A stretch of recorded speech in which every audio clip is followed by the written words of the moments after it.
반갑습니다. 우리 기도하고 말씀 증거하겠습니다. 빛으로 오신 하나님 감사합니다. 이제 부족한 종이 아버지의 귀한 말씀을 전하려고 합니다. 하나님, 부족한 종을 강하게 적어주시고 오직 성경의 말씀만 전할 수 있도록 하나님께서 저를 은혜 가운데 붙들어 주옵소서. 종의 입술을 통해서 선포되는 말씀이 이 말씀을 듣는 하나님의 귀한 종들 마음에 잘 심기어져서 우리가 하나님을 더욱더 알아가고 또 삶이 변화되고 세상 사람들이 죄를 보고 아버지 앞에 나올 수 있는 귀한 역사가 있게 하여 주옵소서. 감사드리며 예수 그리스도 이름으로 기도하옵나이다. 아멘. 반갑습니다. 이 집회를 통해서 또 새로운 귀한 목사님들을 만나게 되고 또 집회 동안 나름대로 찬양의 은혜를 받고 또 말씀의 은혜를 받게 하신 하나님을 찬양하고 또 여러분을 만나서 정말 제게는 축복이라고 생각합니다. 세상에는요 수많은 책들이 있습니다. 그리고 우리가 언제라도 내가 원하는 그 책을 보기 위해서 서점이나 또 인터넷 가보면 거의 내가 원하는 책을 이렇게 구입할 수 있는 이 세상 속에 우리가 살아갑니다. 그런데 그 수많은 책 중에서 몇 페이지 되지 않는 소책자도 있고 또 페이지가 많은 페이지도 있고 그렇습니다. 그런데 작은 책이든 두꺼운 책이든 그 책 나름대로 책을 읽어보면 그 안에는 그 작가가 하고자 하는 그 의도를 우리는 알 수 있어요. 그렇죠? 그래서 우리가 그 책을 보고 또 그 책에 나온 주인공의 삶을 보고 우리의 삶을 그런 사람들의 모델을 삼고 또 이렇게 따라가는 경우가 많습니다. 그런데요, 오늘 저와 여러분 앞에 놓여 있는 성경책, 이 성경책도 마찬가지요. 성경책을 보면요, 구약과 신약이 한 1800쪽이 가까이 되더라고요. 근데 이렇게 굉장히 두꺼운 책인데 이 책 속에서는 하나님께서 이 땅에 모든 신령들에게 하시고자 하는 그 하나님의 마음이 들어있다는 거죠. 여러분 성경책에 나오는 성경 속에 나오는 그러니까 하나님께서 저와 여러분에게 하시고자 하는 그 핵심은 무엇이라고 생각하십니까? 한마디로 사랑이죠. 하나님의 사랑을 누구를 향해서? 인간들을 향해서 가지고 계신 하나님의 성품을 전하기 위한 핵심이 성경에 들어있다고 생각합니다. 그런데 하나님께서는 그 당신의 속성, 사랑의 메시지를 전하기 위해서 이 성경 안에 법을 주셨다는 거죠. 오늘 저는 성경을 많은 주의 종들 또 성경을 받아들이는 읽은 그 독자들에게 성경을 주실 적에 그 독자들이 성경을 보는 그 각도에 따라서 약간씩은 다 다르지요. 결국은 우리가 삼위일체를 알아가는 거지만 그럼에도 불구하고 그 독자들의 생각하는 것 또 성경을 보는 각도에 따라서 약간씩 차이는 있는데요. 오늘 저는 성경 오늘 본문을 통해서 하나님께서 저와 여러분에게 주신 성경의 법이 무엇인가에 대해서 우리가 한번 은혜를 나누기를 원합니다.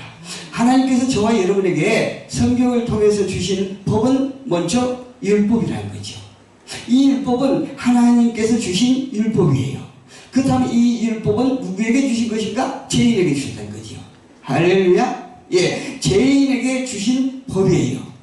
그러니까 하나님과 우리와의 온전한 사랑을 이루기 위하여 주신 법이 율법이라는 거죠.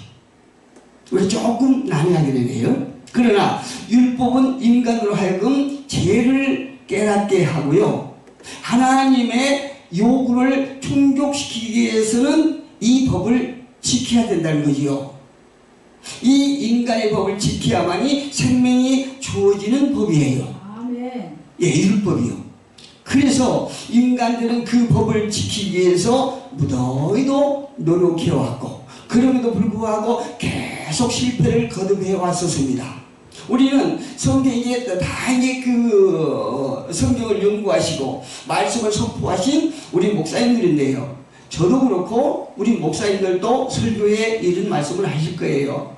이스라엘 백성들은 하나님의 법을 지키지 못하고 계속 구원 얻고 실패하고 심판받고 다시 회개하고 구원해주고 다시 실패하고 이런 사이클을 계속 반복했다고 이렇게 말씀하시지요. 저도 그랬습니다. 그래서 이스라엘 백성들의 삶은 실패했다 이렇게들 말씀을 하세요. 저도 많이 그렇게 했거든요. 또 지금도 그렇게 생각합니다. 그런데 이스라엘 백성들의 실패한 삶이 어떻게 보면 저와 여러분의 예전 삶이었다는 거죠. 예.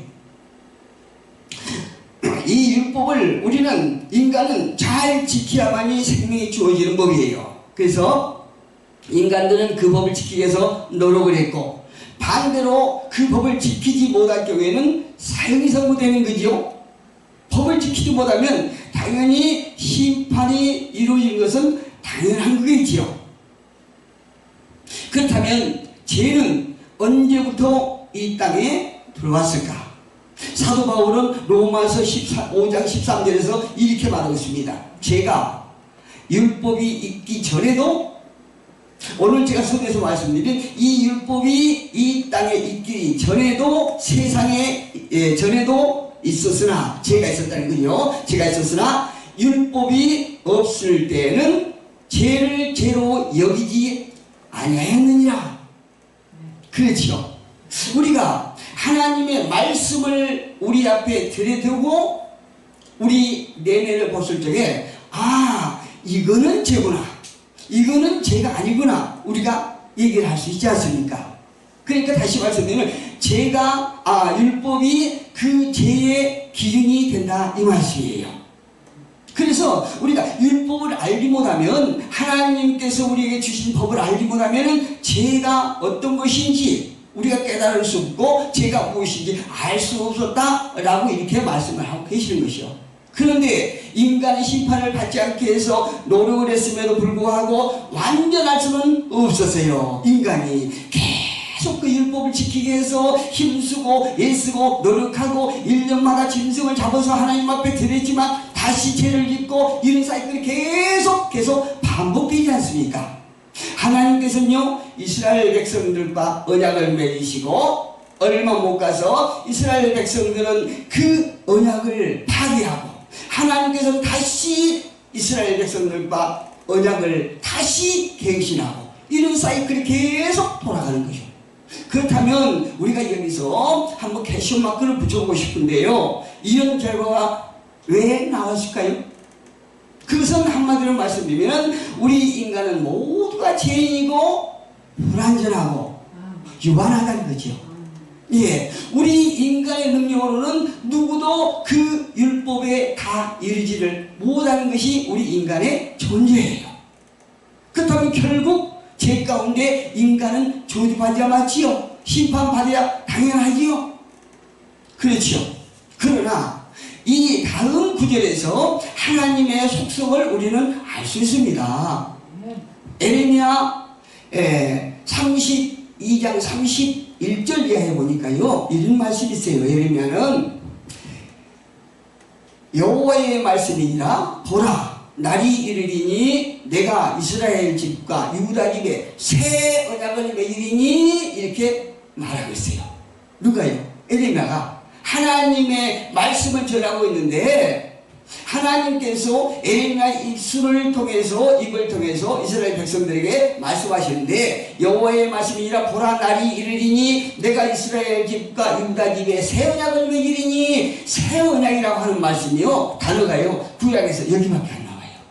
다 찾아보면 여기밖에 안 나오더라고요. 킹 제임스 성경에 보니까 새 언약이라고 돼 있어요. 32절을 보니까 이 언약은 내가 그들의 조상들의 손을 잡고 애굽 땅에서 인도하여 내던 날에 맺은 것과 같이 아니할 것이라고 했어요. 하나님께서 이스라엘 백성들에게 주실 새 언약은 너희들에게 이미 신의 사도에서 주었던 그 법과 다르다 이렇게 말씀하고 계시는 것이에요. 그러면서 이 언약은 내가 그들의 조상들의 손을 잡고 애굽 땅에서 인도하여 내던 날에 맺은 것과 같지 아니할 것은 내가 그들의 남편이 되어서도 그들이 내 언약을 깨뜨렸습니다. 여호와의 말씀이라. 이게 32절에 말씀하세요. 그래 결국은 32절의 결론은 순종해야만이 생명을 얻고 아브라함에게 약속하신 그 복을 받을 수 있다라고 이렇게 말씀하시는 거죠. 그러니까 이스라엘 백성들에게 주신 그 언약을 순종을 못하면 아브라함에게 주셨던 복을 받지 못한다는 거죠. 그리고 심판에 이르게 된다고 이렇게 말씀하시는 거예요. 그러나 이스라엘 백성들은 그 법을 지키는데 계속 실패하고 마는 거예요. 33절에 계속 보겠습니다. 그러나 이제 여기서 반전이라는 거예요. 그러나 그날 후에 내가 이스라엘 집과 맺은 언약은 이러하니 곧 내가 나의 법을 그들의 속에 두며 그들의 마음에 기록하여 나는 그들의 하나님이 되고 그들은 내 백성이 될 것이라 여호와의 말씀이라. 우리 목사님들 잘 아시피 옛 언약은 돌이나 나무에 새겼지 않습니까? 근데 하나님께서 예레미야를 통해서 주시겠다고 하는 그 새 언약의 법은 저와 여러분의 이스라엘 백성들의 마음에 주시겠다는 거죠. 예. 다시 맺을 언약은 한마디로 말씀드리면 피언약이에요. 피언약. 예. 피언약은 33절에 딱 핵심이 뭐냐면 너희 내적 성품에, 그러니까 구약 때는 우리가 행위로 그 율법을 지키려고 예수 발버둥 쳤지만 이제 내가 너희들에게 줄 새 언약은 너희 속에 두어서 너희 성품을 변화시켜 줄 것이고 그러므로 너희가 순종할 수 있을 것이다 이렇게 말씀하세요. 이게 우리에게 어마어마한 소망이에요. 예, 34절을 보니까요, 그들이 다시는 각기 이웃과 형제를 가르쳐 이르기를 너는 여호와를 알라 하지 아니하리니 이는 작은 자로부터 큰 자까지 나를 알기 때문에 내가 그들의 악행을 사하고 다시는 그 죄를 기억하지 아니하리라 여호와의 말씀이라 이렇게 말씀하세요. 예. 그렇다면 어느 정도까지 우리가 변화될 수 있는 걸까요? 34절의 말씀은 우리의 내적 성품이 변화될 것인데 그렇다면 우리 변화가 어느 정도가 될 것인가? 예전에는 구약에는 제사장이 필요하고 선지자가 필요했잖아요. 이스라엘 백성들에게 중재자가 있었다는 얘기죠. 중재자가. 그래서 선지자를 통해서 제사장을 통해서 하나님의 말씀을 전달받고 제사를 통해서 우리의 제사함이 이렇게 사해졌지만 이제 우리 내면에 우리 내 심령 안에 하나님의 법을 주심으로 이제 우리가 제사장이나 선지자를 통해서 알았던 여호와를 우리 스스로 알 수 있다는 거죠. 예, 구약에 보면 호시아 선지자도 그랬죠. 여호와를 알라? 여호와를 힘써 알라? 이렇게 말씀하시죠. 근데 이제는 지금 오늘 살아가는 저와 여러분은 그 중재자가 없어도 우리가 여호와를 알 수 있다는 거죠. 엄청나죠? 그렇다고 해서 우리는 내 독불 장군으로 나 혼자 내가 무엇이가 다 할 수 있다 이거는 이렇게 말씀하시는 것은 아니에요. 우리가 예를 들어서 제가 지금 말씀을 전하고 있지만 그럼 불구하고 제가 어제 예수를 영접했다고 그럽시다. 어제 영접하는 사람이 예수를 어떻게 알겠습니까? 예, 내 내면에 성령께서 들어오셔서 나를 회개를 일으키고 여호와에 대한 믿음이 예수에 대한 믿음이 생겼지만 그럼에도 불구하고 예수를 아는 건 아니에요. 그렇다면 나보다도 저보다도 신앙의 연조가 있는 여러분을 통해서 배워야 되겠지요. 이렇게 말씀하시는 것이에요. 예, 새 언약을 성령을 통해서 우리 안에 주셨지만 그럼에도 불구하고 우리가 초신자들은 연조 있는 사람들, 또 하나님의 말씀에 대해서 깨달음이 있는 사람을 통해서 우리가 깨달음을 받고 또 어떤 여호와에 대해서 알아가는 그런 도움을 받아야 된다는 것입니다.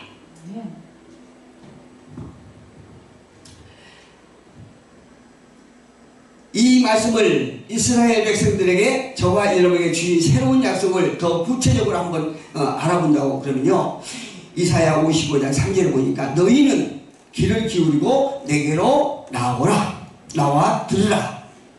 너희가 귀를 열고 나에게 나와서 내 말을 들으라.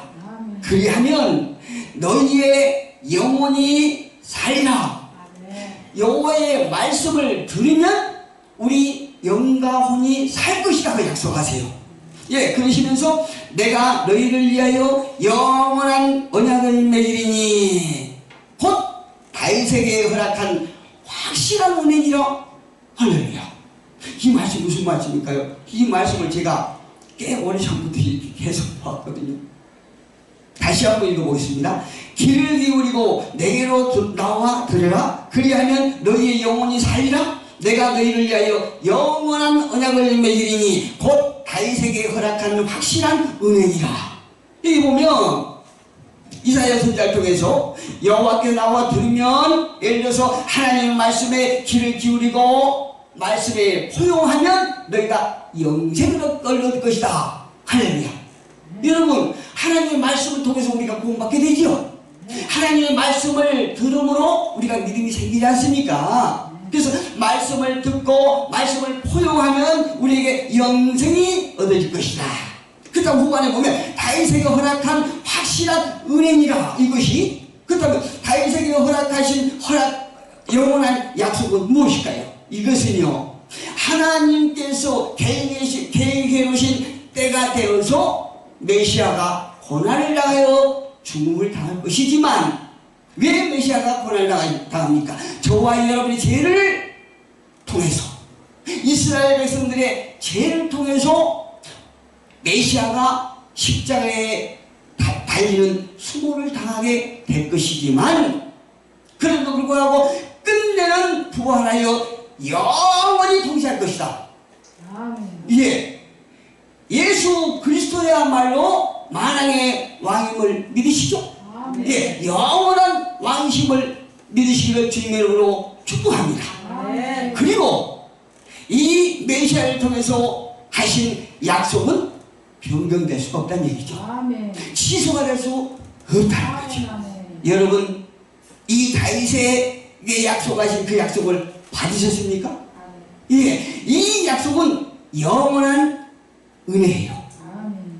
사람이 주는 약속과는 차원이 다르다는 거죠. 여러분, 세상이 각박해지고 제약이 완악해진 오늘날, 아무리 사람끼리 정서를 쓴다 할지라도 정서를 통해서 사기를 쳐먹지 않아요.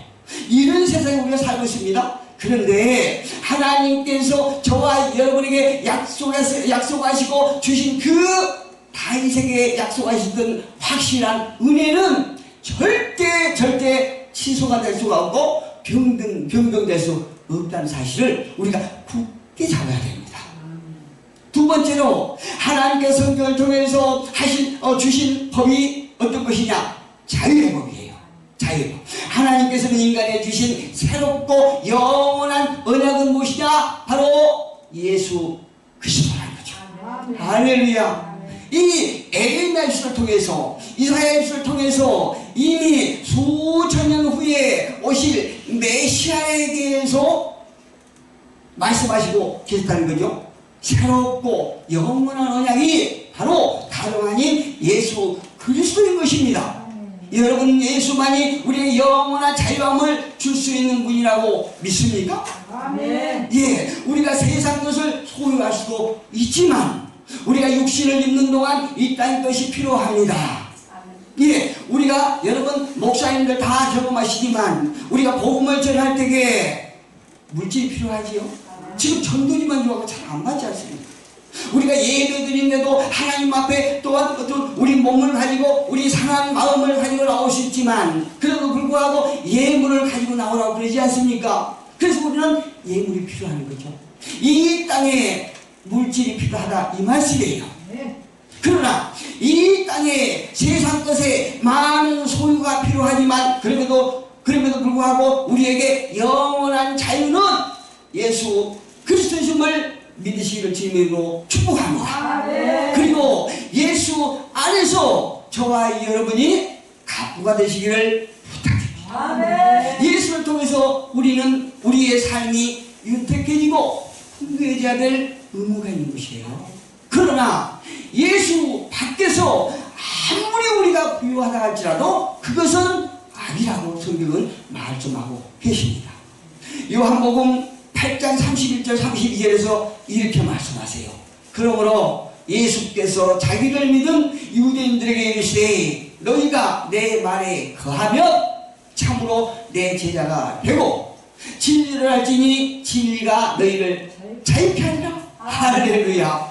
무엇이 우리를 자유케 한다고요? 물질이요? 건강이요? 예, 진리가 우리를 자유케 한다는 것입니다. 그럼 진리는 무엇인가요? 진리는 하나님의 말씀인 것이에요. 예, 하나님의 말씀 무엇입니까? 바로 예수 그리스도 하나님의 아들이에요. 하나님의 아들 예수 그리스도는 무엇입니까? 영이에요. 영은 무엇인가요? 성령입니다. 그 성령이 지금 이 시간 저와 여러분 안에 계신 것입니다. 그리고 성령을 받은 저와 여러분은 그 성령님과 영원히 우리가 동행하는 것입니다. 36절에 보니까 그러므로 내 아들이 너희를 자유케 하면 너희가 참으로 자유로우리라. 할렐루야. 하나님의 아들로서 우리가 영원한 자유를 누릴 수 있는 것입니다. 그 자유야만이 참 자유인 것입니다. 여기서 우리는요, 아들이 우리를 자유케 하기 위해서 무엇을 하셨는가 한번 알아보면 갈라디아서 3장 13절 14절에 사도 바울은 갈라디아서를 통해서 이렇게 말씀하세요. 그리스도께서 우리를 위하여 저주를 받은 바 되사 율법의 저주 아래서 우리를 속량하셨으니 예수께서 나무에 달리심으로 저주를 받으심으로 우리의 죄값을 대속하셨다는 것입니다. 우리의 죄를 대신 치르셨다는 거죠. 기록된 바 나무에 달린 자마다 저주 아래 있는 자라 하셨습니다. 이는 그래서요, 지금 조금 전에 제가 13절 여러분 앞에 봉독해드렸던 그 말씀과 완전히 딱 전환되는 것입니다. 이는 그리스도 예수 안에서 아브라함의 복이 아까 말씀드렸지요. 구약에서 이스라엘 백성들이 하나님의 율법을 지킴으로 말미암아 아브라함에게 약속하였던 그 복을 받을 수 있고 영생을 얻을 수 있고, 법을 지키지 못하면 아브라함의 복을 받을 수 없고 영생할 수 없다고 말씀드렸죠. 생명을 얻을 수 없다고 말씀드렸지요. 그런데 여기서 말씀해요. 이는 그리스도 예수 안에서 예수께서 나무에 달리심으로 말미암아 아브라함의 복이 이방인에게, 이방인이 누굽니까? 저와 여러분이었어요. 저와 여러분에게 하나님께서 약속하셨던 아브라함의 복, 어떤 복입니까? 고향과 친척과 아버님을 떠난 자에게 큰 민족을 이루고 우리의 이름을 장대케 하고 복의 근원이 된다는 거죠. 저와 여러분이 복의 근원임을 믿으시기를 주님으로 축복합니다. 지금은 저와 여러분이 사역을 하는 데에서 여러 가지 어려움이 있고 장애가 많겠지만 그럼에도 불구하고 저와 여러분은 복의 근원인 것이 확실합니다. 왜? 하나님께서 그렇게 약속을 하셨다는 거죠. 예. 예수 안에서 저와 여러분은 하나님께서 아브라함에게 약속하셨던 그 복이 저와 여러분에게 임하신 것입니다. 그 말에 보니까 이방인에게 미치게 하고 또 우리로 하여금 믿음으로 말미암아 성령의 약속을 받게 하려 합니다. 할렐루야. 우리가 여기서 확신할 것은 무엇이냐면요, 예수께서 오심으로 눈먼 자가 뜨게 하고 가난한 자가 부하게 하고 포로된 자들이 자유를 주기 위해서 오셨다는 사실을 믿는 자들에게는 놀라운 역사가 있을 줄 믿습니다. 여러분 믿습니까? 예, 예수께서 오심으로 이 눈먼 자들이 보게 하고 가난한 자가 부하게 되고 포로된 자들에게 자유를 주기 위해서 오셨다는 거죠. 이것은 100% 영적인 약속이에요.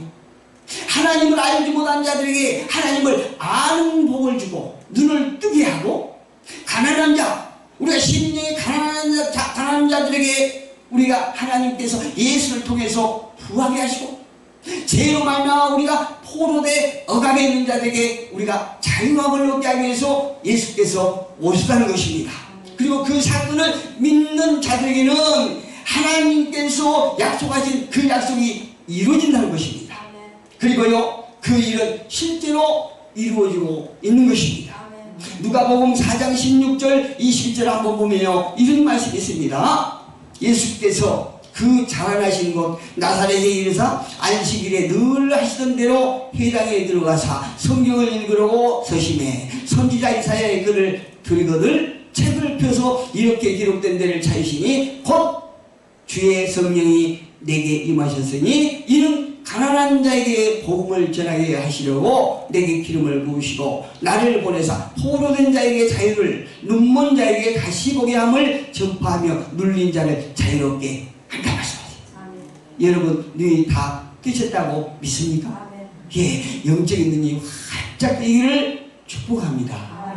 21절에 보니까 이에 예수께서 그들에게 말씀하시되 이 글이 오늘 너희 귀에 응하였느니라.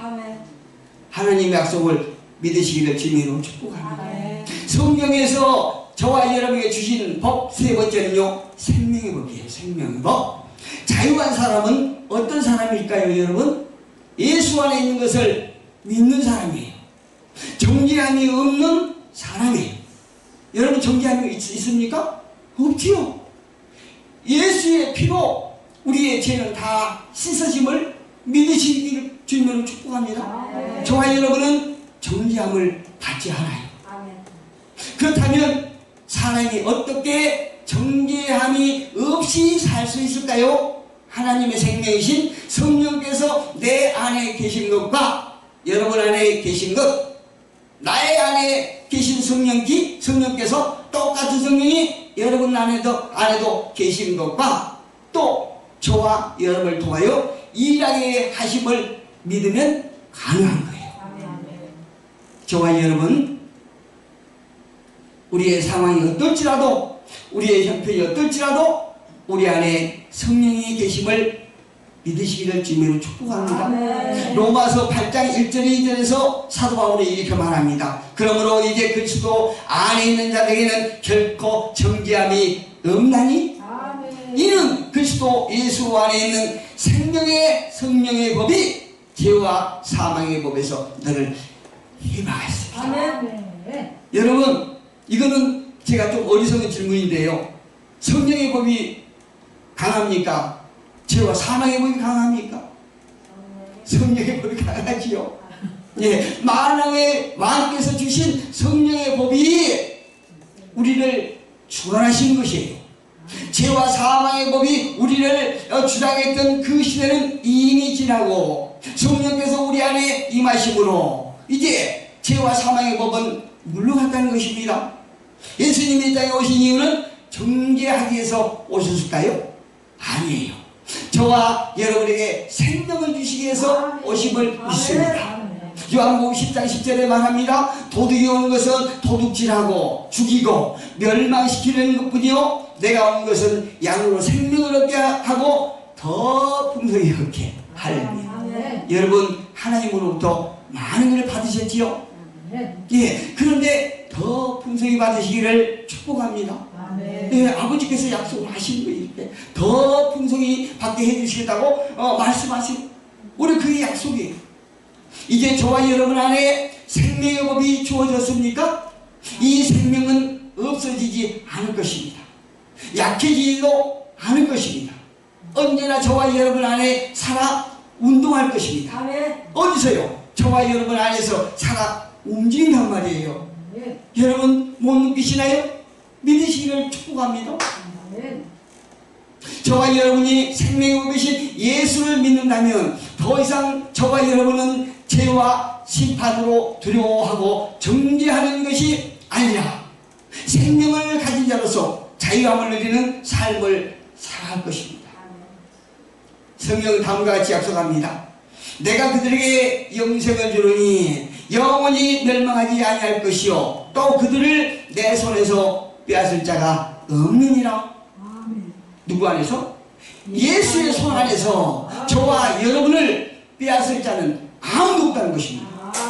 우리가 이 땅에 살아가면서 삶이 고달프고 형편이 어려워서 때로는 그 사실이 믿어지지 않겠지만요, 저도 그럴 때가 있지만요, 그럼에도 불구하고 내가 여러분 듣기 쉽게서 이렇게 드린 말씀이 아니고 성경에서 그렇게 약속하시는 거예요.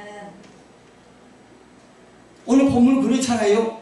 말씀하신 본문에 내가 율법이나 선지자를 피하러 온 줄로 생각하지 말라. 피하러 온 것이 아니요 완전하게 하려 합니다. 진실로 너희에게 이르노니 천지가 없어지기 전에는 율법의 1.1획도 결코 없어지지 않고 이루시라고 말씀하십니다. 우리는 성경을 믿는 것입니다. 우리가 상황을 보는 것이 아니라 성경을 보는 것입니다. 빼앗을 자가 없느니라. 그들을 주신 아버지는 만물보다 크심에 아무도 아버지 손에서 빼앗을 수 없느니라. 여러분, 저는요 어디 가서 다니면서 제가 확실하게 할 수 있는 것은 어떤 거냐면, 때로는 믿는 분하고 안 믿는 분하고 이렇게 같이 계시잖아요. 그런데요, 세상 사람들이 봤을 적에는 어떨지 몰라도 제가 딱 보기에는 이 사람이 조금 예수 믿는 사람이 옷을 초라하게 입었어요. 안 믿는 사람이 고급 옷을 입었어요. 그런데 왠지 모르게요, 믿는 사람이 더 수준이 높게 보여요. 막상 대화를 해보면 대화 자체가 예수 믿는 분들이 수준이 높아요. 여러분 한번 그거 생각을 다 한번 해보세요. 특히 노인네들요, 대화해보면요, 노인네들 나이가 드셨어도 때로 휠체어 타고 다니셔도요, 불신자들 할머니 할아버지하고 대화하는 것이요 전혀 달라요. 아주 차원이 다릅니다. 왜 그럴까요? 만약에 왕께서 그 당신의 백성이 육신으로는 늙었을지라도 휠체어를 타고 있을지라도 그래도 불구하고 만왕의 왕께서 그를 잡고 계시기 때문에 그러십니다. 마지막으로 성경에서 말하는 법이 어떤 법입니까? 믿음의 법이에요. 네 번째로 믿음의 법입니다. 믿음의 법. 인간을 자유케 하시는 예수 그리스도를 믿음으로 하나님의 생명을 받은 사람은요, 믿음이 있습니다. 여러분 믿습니다. 믿습니까? 하면 아멘, 아멘 하지만요, 우리 솔직히 혼적인 믿음이 있고요, 영적인 믿음이 있어요. 혼적인 믿음은 내 믿음이에요. 영적인 믿음은요, 하나님께 주신 믿음이에요. 우리가 늘 어떤 상황 속에서도 영적인 믿음이 저와 여러분에게 충만하시기를 부탁드립니다. 로마서 3장 27절에서 사도 바울이 이렇게 말해요. 그런즉 자랑할 때가 어디 있느냐? 있을 수가 없느니라. 무슨 법이냐? 행위로냐? 아니라 오직 믿음의 법이니라. 예. 예수 믿는 사람들은요, 예수 믿는 사람끼리 교만하다, 싸했다 이렇게 얘기를 하죠. 그래도요, 세상 사람들보다도 훨씬 더 겸손해요. 왜 그렇습니까? 하나님이 하셨다고 그러잖아요. 예. 어떤 일이든 말끝마다 하나님께서 하셨다고 그러잖아요. 그런데 세상 사람들은 하나님께 하셨다고 그래요? 다 자기의 공력으로 보잖아요. 예, 사도 바울은 말해요. 그런즉 자랑할 때가 어디냐? 있을 수 없느니라. 무슨 법으로냐? 행위로냐? 아니라 오직 믿음의 법이니라. 저와 여러분 안에 믿음의 법은 있는 줄 믿습니다. 12장 3절에 보니까 내게 주신 은혜로 말미암아 너희 각 사람에게 말하노니 마땅히 생각할 그 이상의 생각을 품지 말고 오직 하나님께서 각 사람에게 나누어 주신 믿음의 분량대로 지혜롭게 하라. 할렐루야. 그렇다면 우리는 어떤 삶을 살아야 할까요? 현재 삶이 어떨지라도, 또 어떤 문제가 우리 앞에 있을지라도, 현재 보이는 것이 없을지라도, 내가 원하는 손바닥만한 구름이 안 보일지라도 저와 여러분 안에 믿음을 보시기를 주님의 축복합니다. 그 믿음이 작아도 좋습니다. 우리는 큰 믿음의 사람이 됐으면 참 좋겠지만, 그럼에도 불구하고 우리 안에 작은 겨자씨만한 믿음이라도 있을지라도 하나님을 기쁘시게 할 수 있고, 하나님은 저와 여러분의 소원을 이루시는 것입니다. 고린도후서 5장 7절에서 말합니다. 이는 우리가 믿음으로 행하고 보는 것으로 행하지 아니함이라. 여러분, 형편이 어렵습니까? 상황이 어렵습니까? 여러분, 우리의 상황 보시지 마시고 그 상황 속에 함께 하시는 주님을 보시기를 부탁드립니다. 우리의 형편이 지금 오늘까지 정말 열악할지라도, 우리가 이 예배를 끝나고 집에 가는 도중에 하나님은 어떤 일을 하실지 우리는 몰라요. 그리고 믿음으로 말하는 것입니다. 고린도후서 4장 13절에 기록된 바 믿음으로 말하였다 하는 것 같이, 우리가 같은 믿음의 마음으로 가졌으니 우리도 믿음으로 말미암아 또한 말하노라. 내 안에 믿음이 있다면 항상 내 입술의 열매는 믿음의 열매인 것입니다. 믿음으로 말하시기를 축복합니다. 내 형편으로 말하지 않고 믿음으로 말하시기를 부탁드립니다. 주 예수를 다시 살리신 이가 여호와 예수와 함께 우리도 살리사 너희와 함께 그 앞에 서게 하실 줄로 아노라. 예수 그리스도를 믿는 여러분은 자유한 사람들입니까? 아직 자유하지 않습니까? 자유합니다. 예, 우리 모두는 자유한 사람들이에요. 누굴 통해서? 예수를 통해서. 예수 그리스도 안에서 우리는 자유한 것입니다. 그렇다면 그분을 찬양하십시오. 그렇습니다. 실제로 자유하고 예수 안에 거한 사람들입니다. 우리 모두는 온전히 자유케 하는 율법을 믿고 말하고 행동하는 것입니다. 이것이 믿음이에요. 우리 모두는 자유함 속에 정잠이 없는 믿음의 사람들 되심을 축복합니다. 기도하겠습니다. 살아계신 우리 하나님,